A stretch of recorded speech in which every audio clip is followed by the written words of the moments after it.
नमस्कार दोस्तों, हर रोज की तरह आज भी आपके सामने हूं। अखबारों का बंडल मेरे पास होता है और अखबारों में क्या छपा क्या छिपा वो आपको बताता हूं। साथ में अगर मेरे पास कोई अतिरिक्त जानकारी या मेरा कुछ विश्लेषण या मेरी बात। लेकिन आज दुर्भाग्य से देखिए मेरे पास अखबार नहीं है, अखबार आया ही नहीं है क्योंकि लगातार बारिश हो रही है। अभी भी बूंदाबांदी पीछे है, कैमरे पर छाता लगा है सामने और मेरे पास अखबार वाले का नंबर नहीं था। अब मैं कल या आज जब भी आएगा तब मैं उससे बात करूंगा। और मैं चूंकि ये रिकॉर्ड 8:30 बजे करता हूं तो 8:30 अभी बज रहे हैं करीब करीब और अभी अखबार नहीं आया, हो सकता है उसके बाद आए। और बारिश का क्या हाल है दिल्ली एनसीआर में आपको पता होगा। तो बिना अखबार के मैं सिर्फ एक मुद्दे पर अपनी बात कहना चाहूंगा दोस्तों। जिस मुद्दे की जानकारी मुझसे ज्यादा हर उस शख्स को है जो चैनल देखता है, अखबार पढ़ता है और खबरों में रहता है। वो मुद्दा है सुशांत राजपूत की आत्महत्या का। अब उसको रहस्यमय मौत कह सकते हैं क्योंकि परिवार का आरोप है और अब सीबीआई जांच के आदेश हो चुके हैं। मेरा इसमें कुछ पॉइंट के साथ अपनी बात कहते हुए, सीबीआई जांच की बात अब हो चुकी। सीबीआई जांच तो शुरू पहले ही हो चुकी थी, सुप्रीम कोर्ट के फैसले के पहले ही सीबीआई ने मामला दर्ज करके जांच शुरू कर दी थी। लेकिन अब सुप्रीम कोर्ट ने भी सीबीआई जांच की दिशा में फैसला दे दिया है और सही ठहराया है कि ये जरूरत है ताकि इंसाफ मिल सके सुशांत राजपूत को। और अपने फैसले में आप सबको पता होगा कि कोर्ट ने भी, सुप्रीम कोर्ट ने भी, जो जस्टिस हैं ऋषिकेश रॉय, उन्होंने 35 पन्ने के फैसले के आखिर में उन्होंने भी लिखा सत्यमेव जयते, सत्य सामने आए जिससे दिवंगत आत्मा को शांति मिले। उन्होंने भी यही लिखा। हम आप सब अब यही चाहते हैं, सत्यमेव जयते, सत्य सामने आए। और हम सब जानते हैं कि जब से सुशांत की मौत हुई है तब से लगातार देश में बहुत आंदोलन की स्थिति है। बिहार में खासतौर से लोग, अलग अलग राज्यों में लोग, सोशल मीडिया पर लगातार तमाम तरह की मुहिम चल रही है, मांग चल रही है। अब सवाल उठता है जो जिम्मेदारी सीबीआई को दी गई वो जिम्मेदारी सीबीआई निभाए। कुछ जानकारी मैं देने से पहले मैं सिर्फ इतनी अपील करूंगा दोस्तों कि आप सब लोग लगातार देख रहे होंगे कि मीडिया में क्या हो रहा है। दिन रात सुशांत राजपूत की कहानी में जितने उसमें रहस्य, मसाला, सस्पेंस, सनसनी, सब कुछ मिलाकर दिन रात परोसा जा रहा है। अब तक परोसा गया।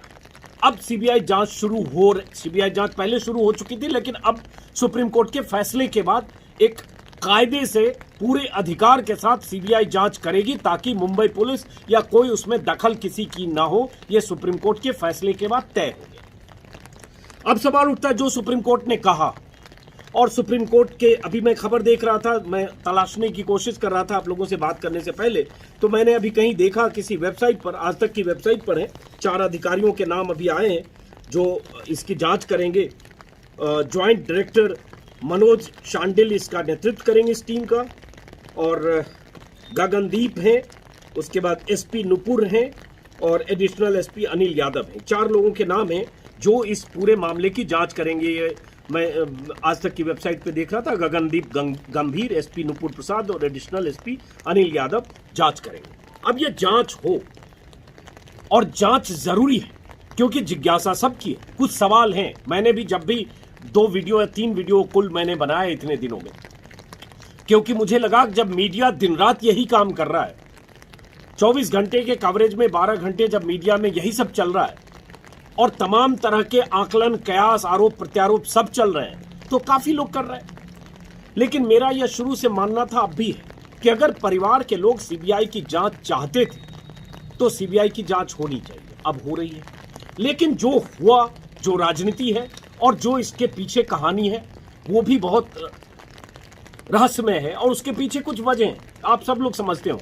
ये सिर्फ सीबीआई जांच की मांग में सारे राजनीतिक दलों के शामिल होने का मुद्दा नहीं है। सारे राजनीतिक दल मतलब एनडीए के दल।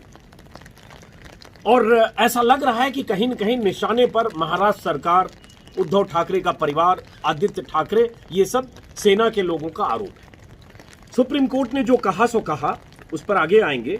लेकिन जिस ढंग से मीडिया का एक बड़ा तबका कल एक वीडियो वायरल हुआ, मैंने देखा रिपब्लिक टीवी के एडिटर इन चीफ जिस ढंग से स्टूडियो में उछलकूद कर रहे थे, और ये बीते कई दिनों से हुआ है, कल भी हुआ है। क्या ये मीडिया की भूमिका है?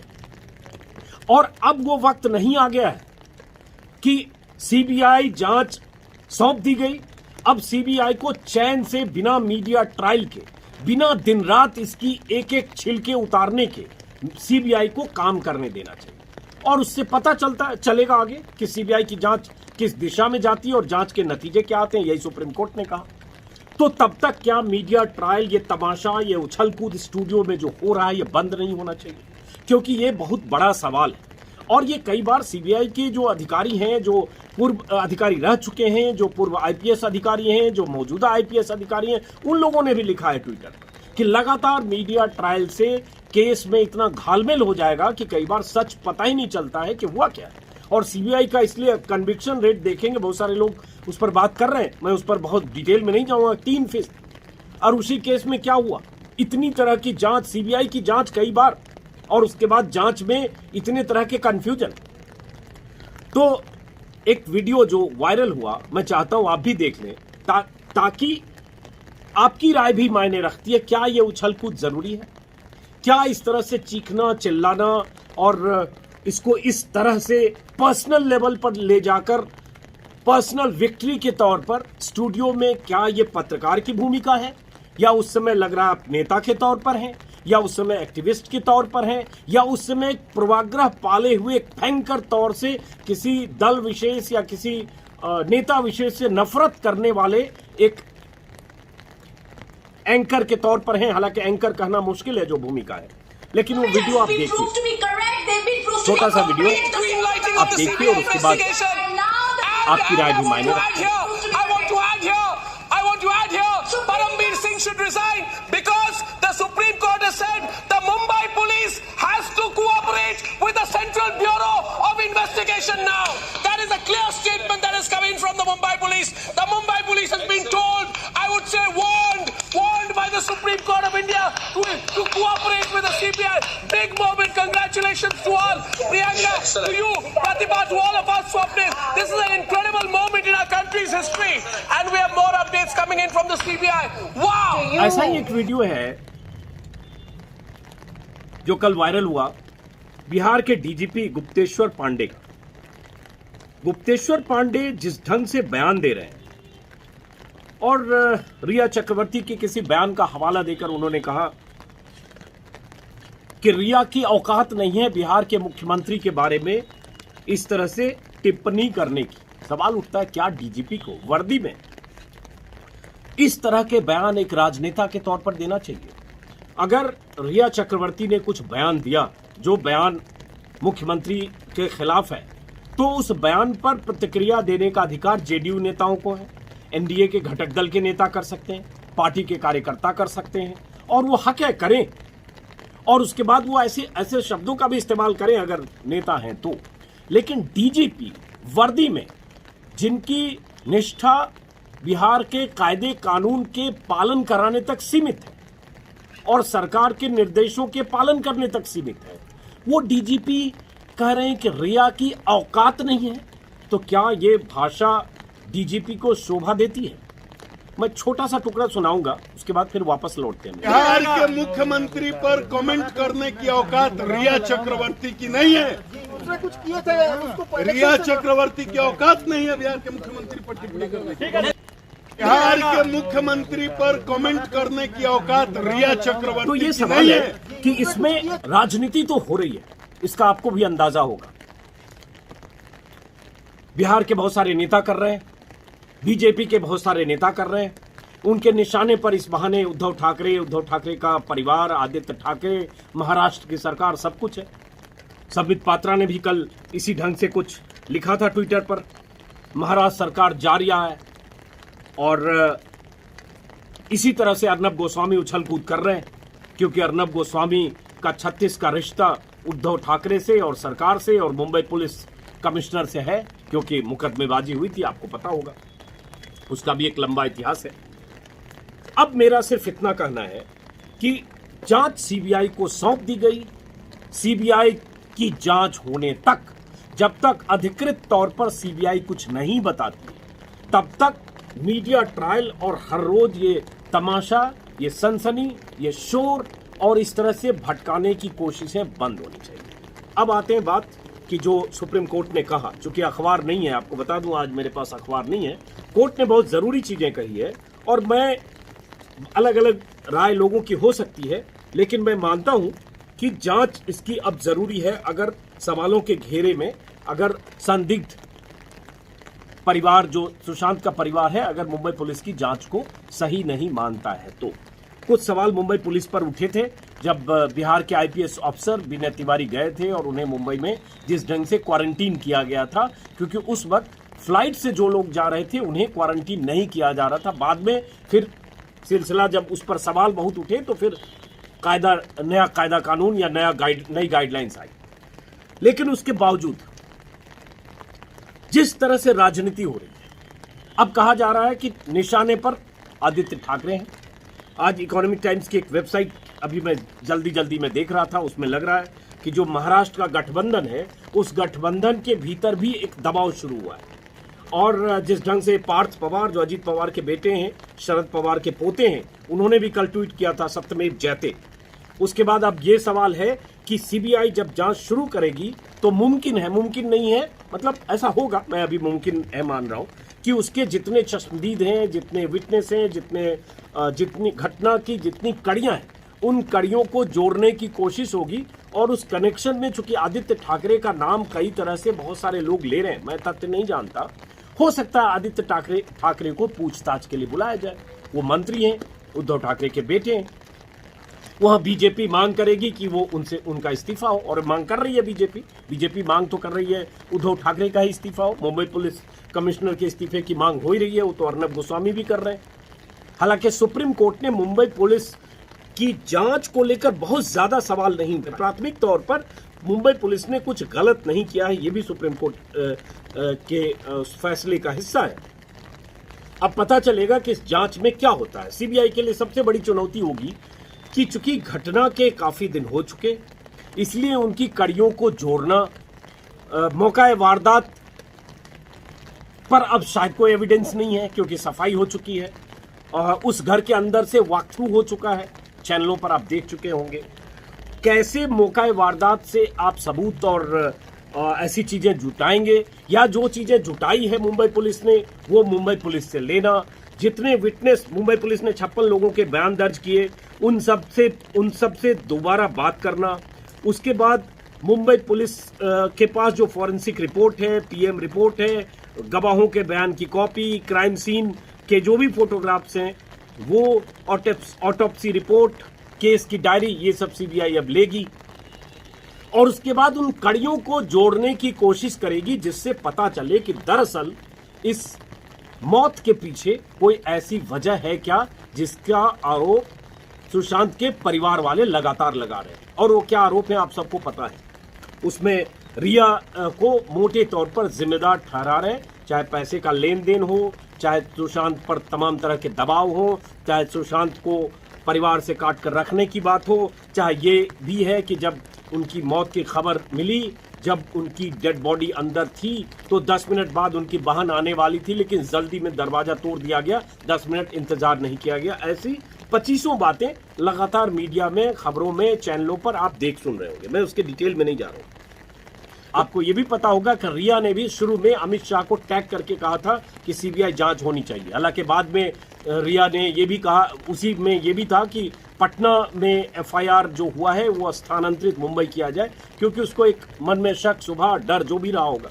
उनके तमाम उनकी दलीलें थे वो खारिज की और सुप्रीम कोर्ट ने आखिरकार सीबीआई को जांच की जिम्मेदारी दे दी। और पहली बार ऐसा हुआ कि सुप्रीम कोर्ट ने इस फैसले के लिए जो संविधान का आर्टिकल 142 है उसके तहत मिले विशेषाधिकार का इस्तेमाल करके सीबीआई को ये फैसला कर दिया कि सीबीआई इसकी जांच करेगी। और उन्होंने, सुप्रीम कोर्ट ने भी कहा किसी भी एजेंसी के चुनने का अधिकार आरोपी को नहीं है। और जाहिर तौर पर आज की तारीख में रिया आरोपी है और इसमें जितने अननेचुरल, और मुंबई पुलिस में ऐसे देखें तो बहुत सारी खामियां दिखती है। अगर इतना आरोप था, इतना दबाव था, परिवार की इतनी मांग थी, तो मुंबई पुलिस की जो जांच थी वो अननेचुरल डेथ किन परिस्थितियों में हुई इस तक सीमित थी, जो सीआरपीसी के सेक्शन 174 के तहत हो रही थी। परिवार वालों का यही आरोप था कि एफआईआर मुंबई पुलिस ने दर्ज नहीं की थी और फुल इन्वेस्टिगेशन मुंबई पुलिस नहीं कर रही थी, ये सुप्रीम कोर्ट ने भी कहा।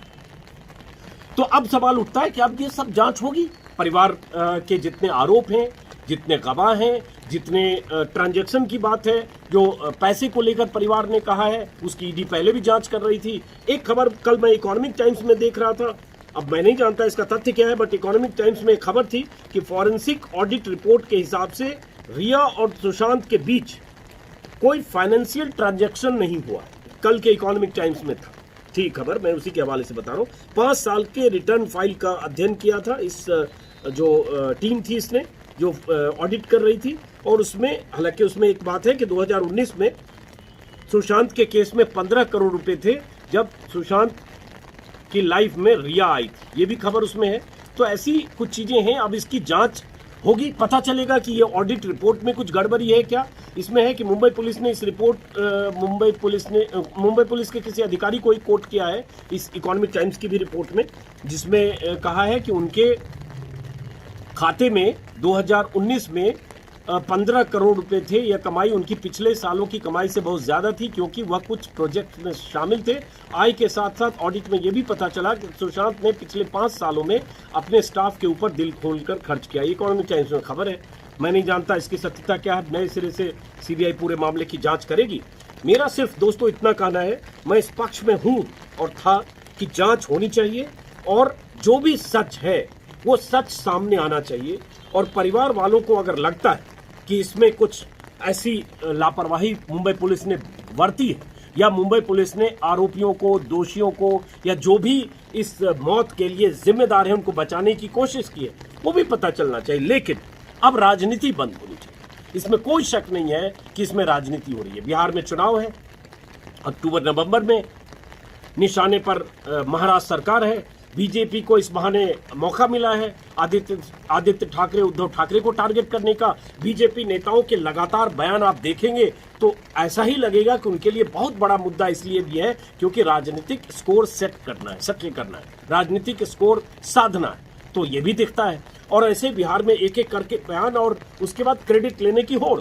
तेजस्वी यादव कह रहे हैं हमने मांग की इसलिए जांच शुरू हुई, नीतीश कुमार की तो सरकार ही है, गुप्तेश्वर पांडे और पुलिस और जेडीयू के जो नेता हैं वो तो कह ही रहे हैं, और जाहिर है उन्होंने एफआईआर दर्ज की थी वहां पे बिहार में, और उसके बाद ही पूरे मामले ने तूल पकड़ा।